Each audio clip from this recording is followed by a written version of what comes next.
Hello dear students, I hope you're all doing well, safe and sound. Welcome to our new lesson, Grade 8 English book, Unit 6, Lesson 2, page 57 and 58.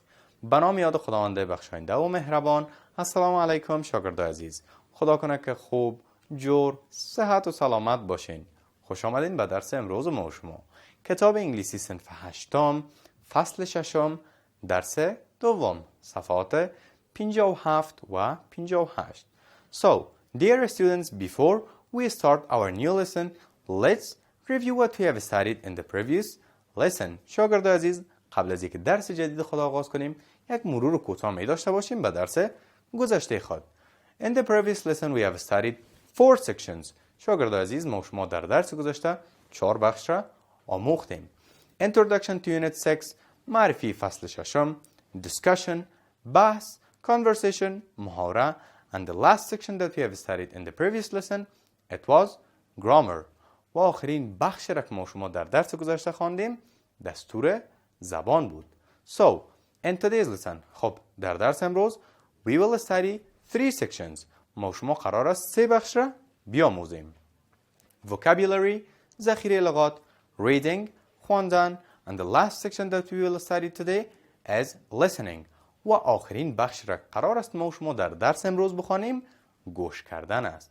شاگردان عزیز، میفهم کارهای خانگی را انجام دادین؟ حتما داخل میبینم قلم، پنسل، کتاب و کتابچه تان آماده، بریم درس خود شروع کنیم. Vocabulary، ذخیره لغات. Which of the following are international and which are traditional? Complete the table. ببینید شاگردان عزیز، بر ما شما 2 جدول داده شده. بر ما شما یک جدول داده شده. بعضی چیزایی است که اینترنشنال یا بین المللی است و بعضی چیزایی است که چی است؟ traditional یا رسم و رواجای عنعنوی است. ما شما باز یک جدول دیگه داریم با 2 پارت تقسیم شده، international، traditional.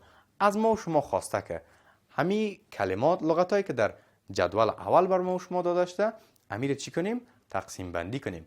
من براتون میخوانم، معنا میکنم، بعد شما میتونین در جدول بسیار بر راحتی توضیح کنین.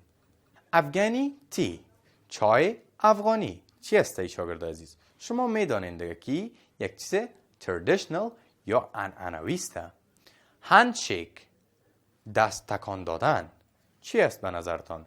international or traditional؟ بین المللی است یا یک چیز عنعنوی است. English language، زبان انگلیسی.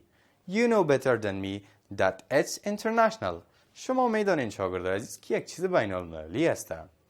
قابلی پلاو.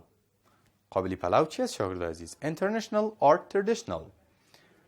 بزکشی عزیز. همبرگر، برگر شاگردان عزیز. traditional or international؟ عنعنوی است یا بین المللی است؟ حتما جدول تکمیل کنین. بریم شاگردان عزیز به طرف بخش ریدینگ یا خواندن. بسیار یک متن جالب در بخش خواندن ما شما داریم. خب بیاین که بخوانیم از ما شما چی خواسته شده. Why it's important to know about greeting customs.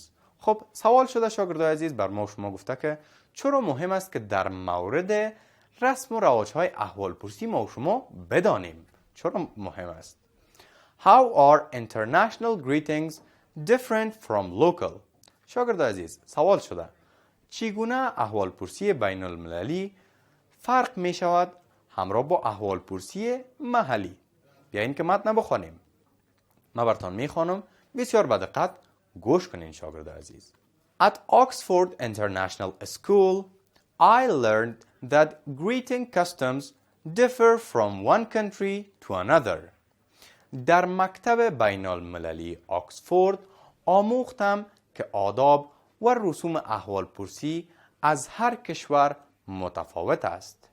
Normally, students greet each other saying hi, hello or good morning. معمولاً دانش آموزان با سلام یا صبح بخیر با یک دیگر احوالپرسی می کنند. However, each country has traditional way of greeting. با این حال هر کشور روش سنتی برای احوالپرسی دارد.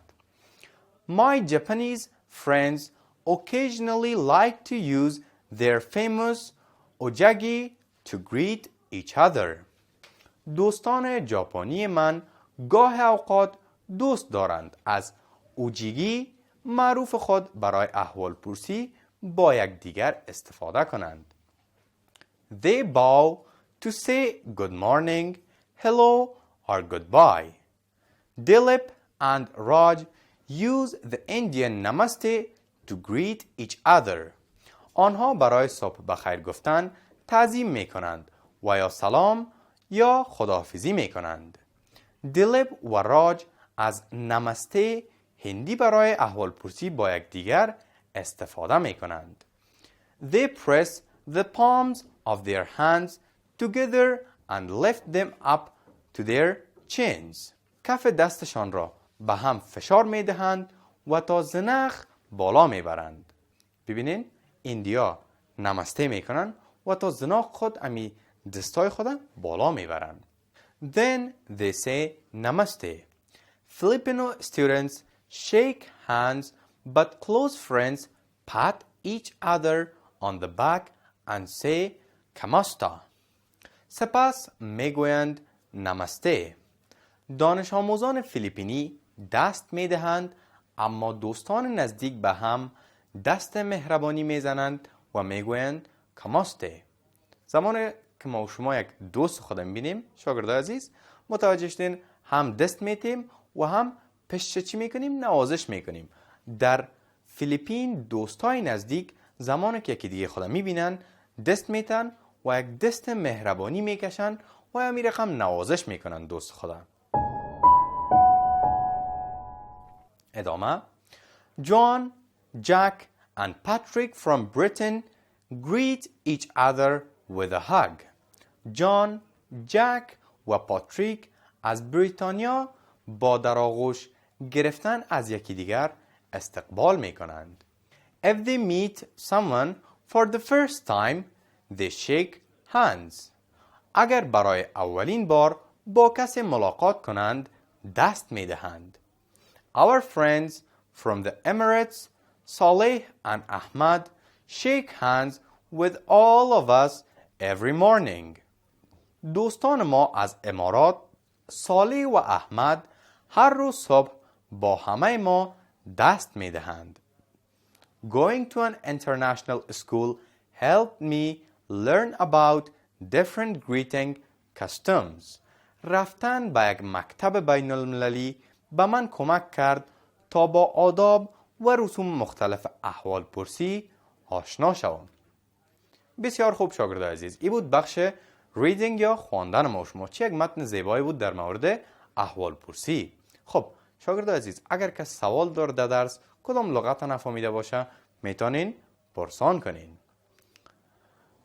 که سوال داره فکر کنم سوال داری نسیم بفرما. شیک چه معنا میده؟ بسیار خوب. شیک تکان دادن، شیک هندز یعنی که دست تکان دادن. ما شما زمانی که قول میتیم بر دوست خود یا بر کس قول میتیم و دستش تکان میتیم امیره میگن شیک هندز و شیک خودش یعنی که تکان دادن. بریم به طرف اکتیویتی بعدی خود شاگرده عزیز.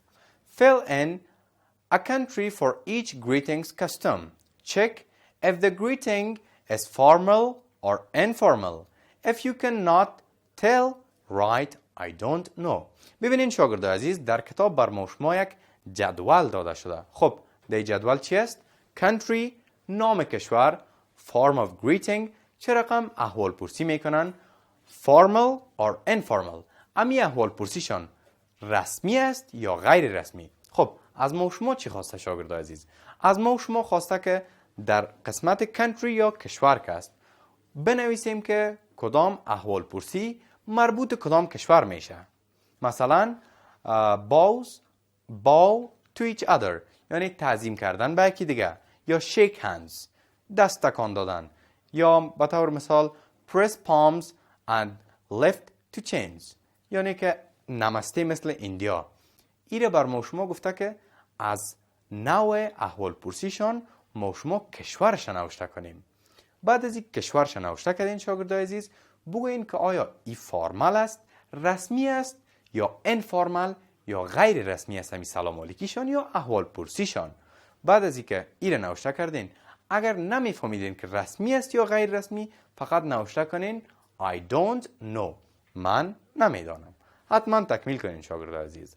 بریم به اکتیویتی بعدی خود. از ما شما چی خواسته؟ Do you know of any other greeting customs? Tell your friends about them. سوال شده شاگرد عزیز، آیا شما کدام نوع دیگه احوال پرسی را میفهمین؟ اگر میفهمین با دوستایتان بگوین. اکتیویتی بعدی. Role play. In pairs, act out the custom of the country named by the teacher.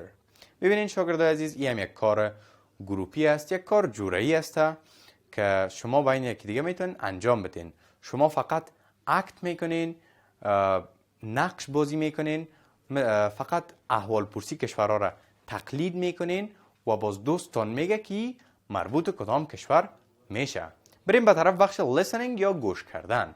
خب بر ما شما جدول داده شده، بریم ببینیم از ما شما چی خواسته. Listen to your teacher while reading the passage about greetings on page 57 and complete the table. خب بر ما شما گفته شده که با معلمتان گوش بدهید زمانی که عبارت صفحه 57 میخوانه و بعدش تکمیل کنین تیبل یا جدول. ما شما قبل از قبل خواندیم شاگرد عزیز، شما میتونین این تیبل یا این جدول با استفاده از همون متن صفحه 57 شما میتونین تکمیل کنین. حتما انجام بدین شاگرد عزیز. خب شاگرد عزیز، این بود درس امروز. ما شما بیاین که درس خود یک جمع کنیم که امروز ما شما چی آموختیم. Dear students, in today's lesson we have studied 3 sections. ما شما در درس امروز 3 بخش را آموختیم. Vocabulary، ذخیره لغات، reading، خواندن and listening و گوش کردن. بریم به طرف کارهای خانگی. قلم و کتابچه‌تان آماده، نوشته کنین homework. کار خانگی. Write the reading passage of page 57. Write the reading passage of page 57. متن صفحه 57 نوشته کنین شاگرد عزیز. خب شاگرد عزیز، کارهای خانگیتان انجام بدین، حتما چک میکنم. این بود درس امروز ما شما. خدا کنه درس امروز یاد گرفته باشین. تا درس آینده باز هم یکی دیگر میبینیم. شما را به الله یکتا و بی نیاز میسپارم.